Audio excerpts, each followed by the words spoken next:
내가 늘 똑같은 약을 먹는데 약값이 다른 것 같은데? 값이 왜 달라졌는지 찾기 다음 날 지으시는 게 좀 더 경제적일 맞습니다. 것 같습니다.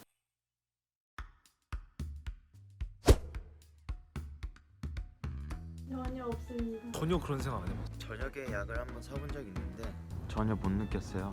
약값이 더 비싼가요? 아니요, 절대 같지 않을까요? 어쨌든 같은 처방전으로 같은 약을 사는데 뭐 할증 같은 게 붙으려나? 같을 것 같아요. 전문의약품은 공공재입니다. 대한약사의 오인섭. 최진의 약사입니다. 네. 지난번에 이제 보험 처방전 약값은 전국 어느 약국을 가나 똑같다 이렇게 말씀을 드렸는데요. 이상하다. 내가 늘 똑같은 약을 먹는데 약값이 다른 것 같은데? 이런 문의를 많이 받게 됩니다. 네, 저도 뭐 하루에도 몇 번씩 받는 것 같은데 이럴 때 어떻게 해야 될까요? 제가 되게 잘하는 것 중에 하나예요. 약값이 왜 달라졌는지 찾기. 네. 저 같은 경우는 일단 처방전 지난번이랑 약이 바뀌었는지를 확인해요. 특히 밀리그램 수, 이렇게 함량 같은 거. 10ml를 드시다가 20ml로 올라가는 경우가 있어요. 그러면 또 약값이 비싸지죠. 네. 근데 그게 아니다. 그러면 그 처방된 일수나 그 처방 약을 복용한 횟수가 바뀌지 않았나를 또 네. 확인합니다.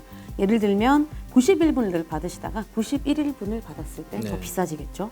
그리고 한 번 먹던 약이 이제 두 번으로 복용량이 늘어나면 또 약값이 올라가고요. 이것도 아니다. 그러면은 세 번째가 그 오전 9시 이전 또는 그 저녁 6시 이후 또는 뭐 주말, 공휴일 이때 오시지 않았나 확인합니다. 네. 네, 이때 가산제도가 있기 때문이고요. 그리고 네 번째는 이것도 아니면 생일이 지나진 않았나?까지 확인합니다. 이게 65세가 이상으로 넘어갔거나 또는 만 6세가 지나버렸거나 했을 때 약값이 좀 달라질 수 있거든요. 맞아요. 네, 그리고 다섯 번째 이것도 다 아닐 경우에는 해가 바뀌지 않았나. 네. 네, 12월이랑 1월 약값이 달라집니다. 그 이유가 국가에서 그 조제료 같은 서비스료를 정한다고 했잖아요. 그거를 1월부터 적용을 하거든요. 네. 그래서 약간 올라갈 수 있고 그리고 매달 약값이 좀 인하되는 경우도 있어서 이것 때문에 약간 싸지기도 합니다. 맞아요. 그래도 꼭 알고 계셔야 되는 게 주말, 야간, 공휴일 가산 제도입니다. 네, 지금 인터뷰를 저희가 쭉 시민들을 해봤는데 한 명도 몰랐어요. 저희 약국에서는 이렇게 붙여놓고 공보도 하는데도 아직도 잘 모르는 것 같아요. 병원 진료비도 근데 마찬가지거든요. 평일 저녁 6시 이후, 뭐 주말, 공휴일 등등 이 가산제도가 있는 시간에 오게 되면 좀 더 비싸져요. 근데 이 취지는 되게 좋단 말이에요. 왜냐하면 평일 6시 이후랑 주말이랑 이렇게 가산금을 줌으로 해서 그 저녁 늦게까지 또 의원이나 약국 운영할 수 있고 주말에도 또 문을 열 수 있게 해서 국민들의 접근성을 좀 높이겠다는 취지예요. 그리고 예전에 그 1977년에 심야 진료에 대해서 50% 가산을 줬던 그 전례도 있고 제 생각에는 또 주 5일제 문화도 좀 영향이 있지 않았나 싶습니다. 정확하게 다시 말씀을 드리면 저녁 6시 이후부터 다음날 아침 9시까지 오늘 저녁 6시 이후부터 다음날 아침 9시까지 자막 처리해 주셔야 될 것 같아요. 저녁이야. 그러니까 9시 이전, 6시 이후라고 생각하는 게 편하죠. 저녁 6시 이후, 오전 9시 이전에 약값이 비싸진다. 그리고 토요일, 일요일, 공휴일 약값이 비싸진다. 정확히 얼마나 더 비싸지죠? 이게 조금 어려워요. 네, 30% 가산금이 붙는다고 해서 깜짝 놀라실 수가 있는데요. 이 전체 약값의 30%가 아닙니다. 네. 네, 조제료 중에 본인이 부담하는 부분이 있잖아요. 네. 본인 부담금의 30%만 이제 좀 비싸지는 가산이 거죠. 붙는 이게 거죠. 얼마인지 잘 와닿지 않으실 수 있을 것 같아요. 네, 맞아요. 네, 이게 어려워하실 분들을 위해서 단순하게 얘기를 하면 적게는 한 450원에서 비싸면 1,500원까지 가산금이 붙게 됩니다. 네, 그러니까 91분 이상의 처방전을 받는 분들께서 야간 혹은 공휴일 가산에 적용되어야 1,500원의 네. 추가 가산이 붙는 거죠. 보통 감기약 같은 경우에 한 500원 정도 더 붙는다고 생각하시면 될 것 같아요. 그래서 만약에 급하지 않은 약이라고 하면 굳이 6시 이후보다는 다음 날 지으시는 게 좀 더 경제적일 것 맞습니다. 같습니다. 아침 9시부터 저녁 6시 사이에. 네. 그리고 또 한 가지 좀 말씀드리고 싶은 게 비보험 처방전이에요.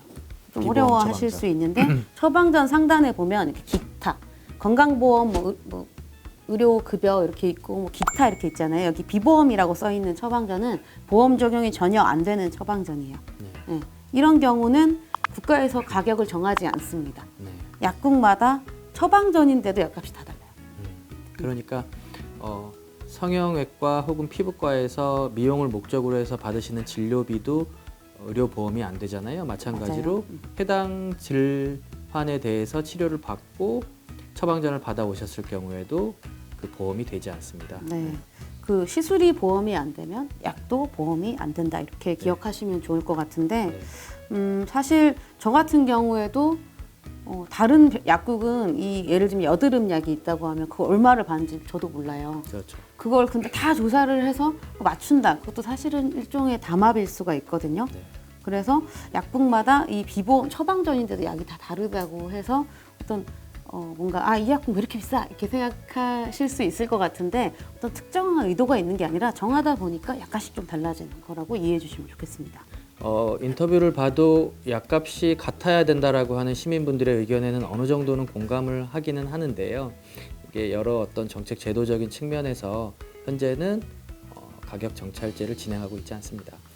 네, 그 건강에 아주 필수적인 보험이 되는 약들은 전국 어디나 똑같이 만들어서 누구나 접근할 수 있게 하는 반면에 그렇지 않은 약, 비보험, 필수적이지 않은 비보험 처방이나 그냥 약국에서 사시는 약은 가격 경쟁을 좀 유도하려는 정책인 거죠. 네. 가격 경쟁을 유도해서 좀 더 저렴한 가격에 국민들이 약을 사 먹을 수 있도록 하기 위한 제도라서 이 부분은 모두 약값이 다른 겁니다. 네.